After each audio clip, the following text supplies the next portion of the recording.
कि पूरी दुनिया में इस समय अमेरिका और ईरान के बीच जो एमओयू साइन होने वाला है इसकी चर्चाएं हैं। लेकिन इसके बीच एक ऐसी खबर आई है, मैं सीधा पॉइंट पे आना चाहता हूं। देखिए, इजराइल में एक बड़ी बैठक हुई है, जो सूत्रों के हवाले से खबर आ रही है। इजराइल में एक बड़ी बैठक हुई है, मोसाद की बैठक थी। इसमें कई खुफिया अधिकारी भी शामिल थे, सेना के अधिकारी भी शामिल थे और बेंजामिन नेतन्याहू भी शामिल थे। बड़े स्तर पर इजराइल में एक बैठक के बाद अब ये प्लान तैयार हो रहा है कि अगर अमेरिका और ईरान के बीच जिस एमओयू को लेकर एक मत हुए हैं दोनों, अगर इस पर साइन हो जाते हैं तो फिर इजराइल को क्या करना है, इजराइल की आगे की रणनीति क्या होगी। देखिए, कई तमाम दुनिया भर के एक्सपर्ट और ख़ास तौर पर ईरान से जुड़े एक्सपर्ट्स ये बता रहे हैं कि नेतन्याहू और इजराइल मोसाद इस डील से, अमेरिका और ईरान की डील से बिल्कुल खुश नहीं है और कोशिश हो सकती है इस डील को तोड़ने की। शुक्रवार को, आने वाले शुक्रवार को, जुमे के दिन जो एमओयू पर साइन होने हैं, इसके पहले कई बड़ी घटनाएं होने की संभावना है, जिसको लेकर तमाम कयास लगाए जा रहे हैं। कई ऑप्शंस जो है वो सामने हैं, जिसको लेकर ईरान पूरी तरह से सावधान है। देखिए, ऊपर से इस तरह की खबरें चल रही हैं सब तरफ कि एमओयू साइन होना है और अब जंग खत्म हो जाएगी, लेकिन हकीकत ये है इजराइल में एक बड़ी प्लानिंग हो रही है, किसी भी तरह से इस डील को रोका जाए। ईरान के किसी भी बड़े टॉप कमांडर को, टॉप लीडर को एसासिनेशन की कोशिश हो सकती है, इस तरह की खबरें हैं, इस तरह की डिफेंस सर्कल में जानकारियां हैं।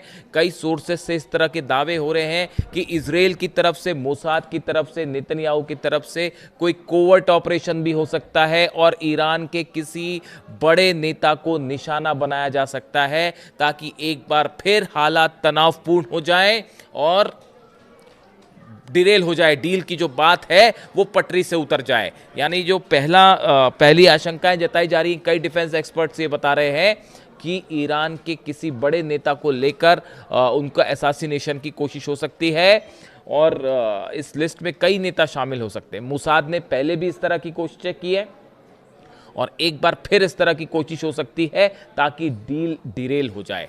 देखिए, खास तौर पर अब्बास अरागची साहब को अपनी सुरक्षा का ध्यान रखना होगा।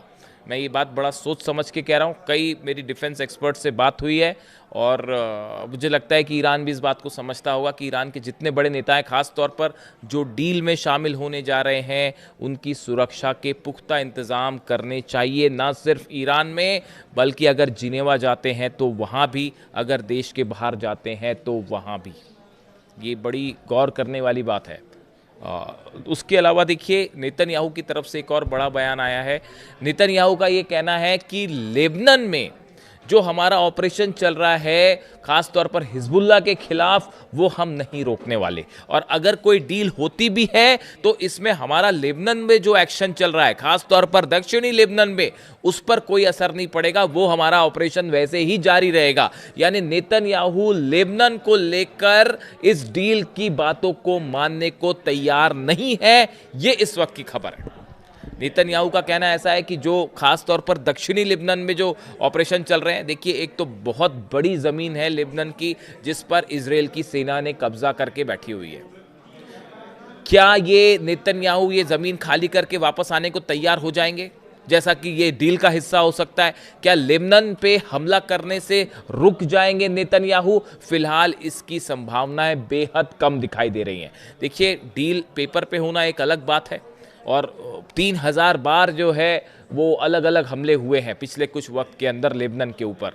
तो ऐसे हालात में क्या लेबनान को लेकर जो शर्त ईरान ने रखी है कि लेबनान में शांति होनी चाहिए, हमले नहीं होने चाहिए। बीती रात भी आपने देखा जिस तरह से बेरूत पर हमले हुए, उसके बाद ईरान ने अपनी मिसाइल्स तैयार कर दी थी और यह ऐलान भी कर दिया था ईरान की सेना की तरफ से कि आज रात इजराइल को करारा जवाब दिया जाएगा जो बेरूत पर उसने हमले किए हैं। और अगर आप ये सोचते हैं कि हमारे सहयोगियों को लेकर आप डील कर लेंगे तो हम तैयार नहीं है उसके लिए, ये डील नहीं हो सकती। उसके बाद बड़ी मुश्किल से अमेरिका की तरफ से जो है वो सुलह करवाई गई और किसी तरह से ईरान को हमले से रोका गया, वरना बीती रात ही इजराइल के ऊपर मिसाइल्स बरसनी तय थी। ये बात साफ हो गई थी। अब उसके बाद अब हालात ये है कि ये एमओयू की बात सामने आ गई है, लेकिन क्या नेतन्याहू इस डील को होने देंगे, ये अपने आप में एक बड़ा सवाल है। और यही वजह है कि ईरान के 3 बड़े अहम बयान सामने आए हैं।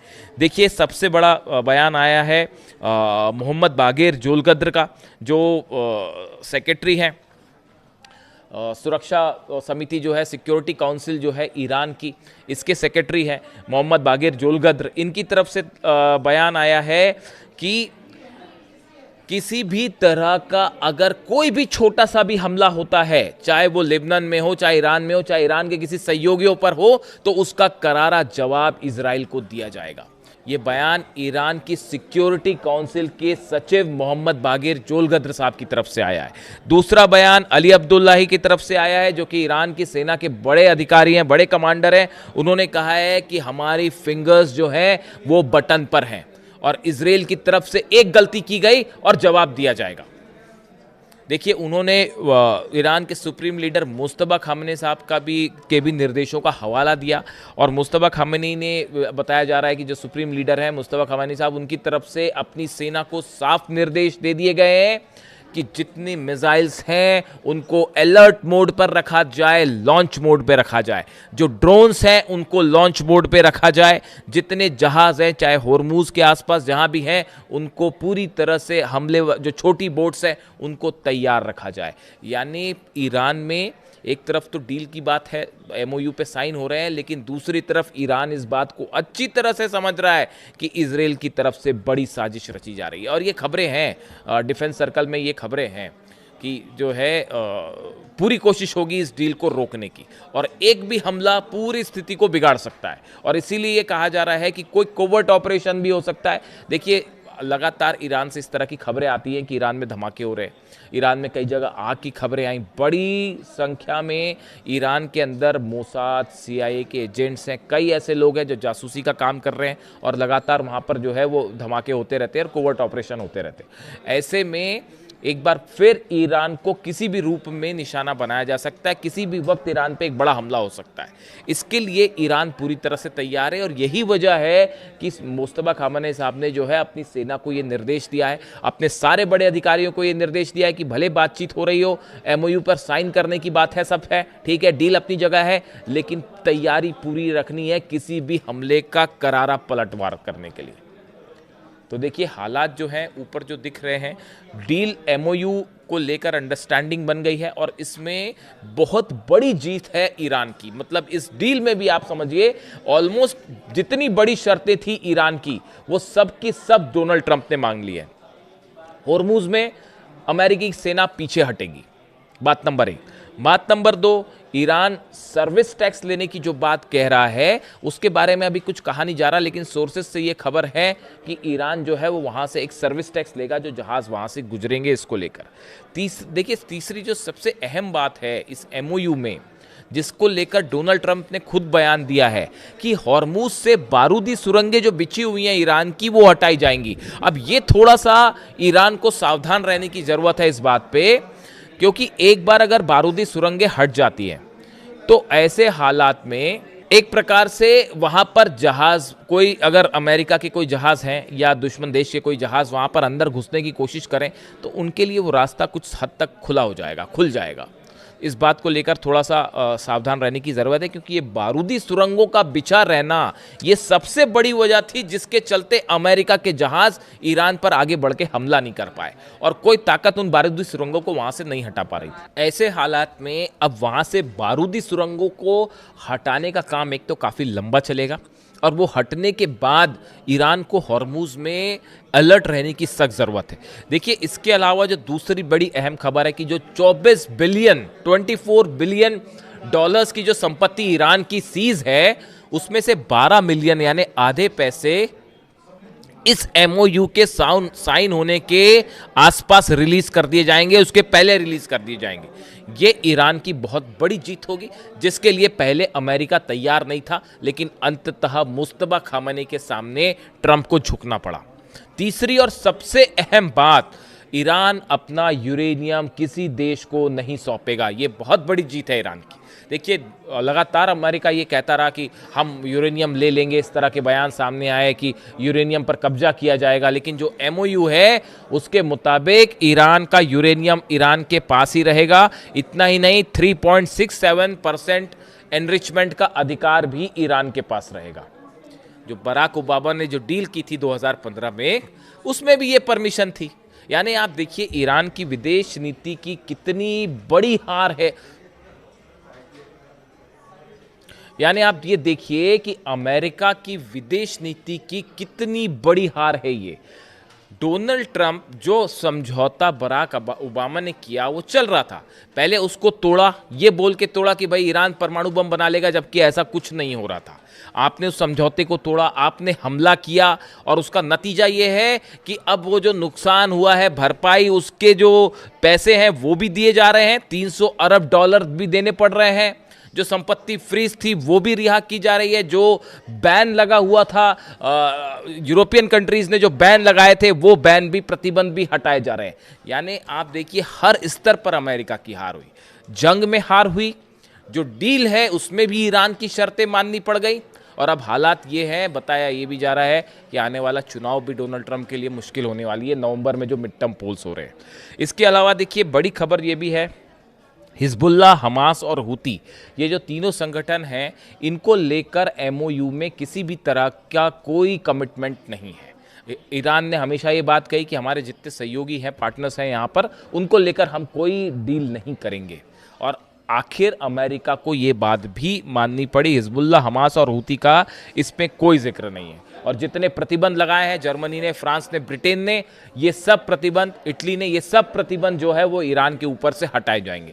यानी डील की ये जो 5-6 पॉइंट्स हैं, ये ऐसे हैं जिसमें ये बात साफ होती है कि मुस्तफा खामनेई के सामने डोनाल्ड ट्रंप झुक चुके हैं, और लगातार अमेरिका की जो बातें सामने आ रही थी, दबाव सामने आ रहे थे, चाहे उन्होंने हॉर्मुज ब्लॉकेड किया, हमले किए, सब बातों को धता बताते हुए ईरान अपनी बात पर अड़ा रहा, और उसका नतीजा ये है कि आज अमेरिका को अपनी हार स्वीकार करनी पड़ी है। इसीलिए ये कहा जा रहा है कि ये एमओयू जो है अमेरिका की करारी हार है। देखिए कई लोगों ने ये सवाल किया कि ये डील ठीक है या नहीं है, क्या ईरान को एमओयू साइन करना चाहिए। देखिए अभी तक जो बातें सामने आई हैं उसके मुताबिक इसमें ईरान की मिसाइल्स जो हैं वो ईरान के पास रहेंगी। सबसे बड़ी बात, ईरान की मिसाइल्स ईरान के पास हैं। जब तक ईरान की मिसाइल्स ईरान के पास हैं तब तक ईरान सुरक्षित है, बात नंबर 1। बात नंबर 2, ईरान तो न्यूक्लियर बम पहले भी नहीं बना रहा था, एटम बम पहले भी नहीं बना रहा था, और अब भी वो कह रहा है कि हम नहीं बनाएंगे। तो इसमें किसी की जीत और हार का कोई सवाल ही नहीं है। सवाल है एनरिचमेंट का अधिकार। ईरान ने कहा हमारा एनरिचमेंट हम करते रहे हैं और आगे भी जारी रखेंगे, 3.67% का जो लेवल है हम वो बरकरार रखेंगे, और इस बात के लिए अब अमेरिका राजी हो गया। यानी जो ये यूरेनियम एनरिचमेंट पूरी तरह रोकने की जिद थी, ये पूरी तरह से फेल साबित हो गई अमेरिका की, और ईरान अपनी बात पर, यानी यूरेनियम के मुद्दे पर भी ईरान जीता है, न्यूक्लियर मुद्दे पर भी ईरान जीता है। $300 अरब का जो नुकसान हुआ है, ईरान को ये संपत्ति भी वापस की जाएगी। जो अलग अलग हमलों में ईरान का नुकसान हुआ है वो वापस किया जाएगा। जो फ्रीज संपत्ति है उसमें से आधी जो है $12 मिलियन जल्दी ही रिलीज किए जाएंगे। लेबनान पर हमला, लेकिन देखिए बात जो है घूम फिर के जो आ रही है वो आ रही है लेबनान पे। क्या नेतन्याहू इसके लिए तैयार होंगे हमला रोकने के लिए? जो खबरें हैं उसके मुताबिक नेतन्याहू जल्दी ही डोनाल्ड ट्रंप से मुलाकात भी कर सकते हैं। अब देखिए एक बड़ा फ्रेम समझिए, ये जो आनन फानन में डील की गई, अमेरिका की तरफ से सब शर्तें मान ली गई हैं ईरान की। इसकी बड़ी वजह, सबसे बड़ी वजह, आखिर डोनाल्ड ट्रंप क्यों राजी हुए, उसकी सबसे बड़ी वजह है अमेरिका में होने वाले मिड टर्म पोल्स, जिसमें डोनाल्ड ट्रंप हारने जा रहे हैं उसको। और अगर ये हॉर्मुज ना खुलता और ये डील ना होती तब तो हार और भी बुरी हो जाती। और डोनाल्ड ट्रंप को ये लग रहा था कि भाई पूरे दुनिया में जो है वो बिजनेस ठप पड़ा है, ऑयल ठप पड़ा हुआ, अमेरिका में प्राइस हाइक होते जा रहे हैं, तेजी से कीमतें बढ़ रही हैं, इन्फ्लेशन बढ़ रहा है, तो मेरी हार ना हो जाए मिड टर्म पोल्स में। इससे बचने के लिए आनन फानन में ये डील की गई है। लेकिन ईरान, दो इसमें मुद्दे हैं। पहला मुद्दा यह है कि नेतन्याहू का अगला कदम क्या होगा, जिसको लेकर बड़ा ही सावधान रहने की ज़रूरत है, बहुत ही सावधान रहने की ज़रूरत है ईरान को, क्योंकि कुछ भी हो सकता है। अपने बड़े नेताओं की सुरक्षा की पूरी जिम्मेदारी करनी चाहिए ईरान को, न सिर्फ देश में बल्कि देश के बाहर भी। ये बात मैं रिपीट कर रहा हूं फिर से। इसके अलावा देखिए, बड़ा एक तो फुटबॉल वर्ल्ड कप है, वो तो चल ही रहा है। उसके अलावा ये जो इलेक्शंस हैं ये बेहद अहम होने जा रहे हैं। लेकिन सवाल ये है कि ईरान का जो यूरेनियम है, जो कि 64% एनरिच है, जो उस यूरेनियम का क्या होगा और उसको लेकर आगे क्या किया जाएगा, ये तस्वीर अभी साफ नहीं है। यानी कि ईरान के यूरेनियम के मुद्दे पर बातचीत आगे आने वाले दिनों में, ये जब ये एमओयू साइन हो जाएगा, इसके बाद जो 60 दिन का गैप होगा उसमें चर्चा होगी ईरान के यूरेनियम को लेकर। मैं कल एक बड़ा खुलासा रखूंगा आपके सामने, ईरान के यूरेनियम की अभी क्या स्थिति है और इसको लेकर ईरान का क्या रुख होगा, और ये जो यूरेनियम है इसका आगे क्या हो सकता है। एक अगले वीडियो में इसका खुलासा होगा। लेकिन फिलहाल जो स्थिति है, इसमें न सिर्फ जंग में ईरान की जीत हुई है, डील में ईरान की जीत हुई है, और इतना ही नहीं, आने वाले चुनाव भी डोनाल्ड ट्रंप जो है वो हारने की दिशा में आगे बढ़ते दिखाई दे रहे हैं।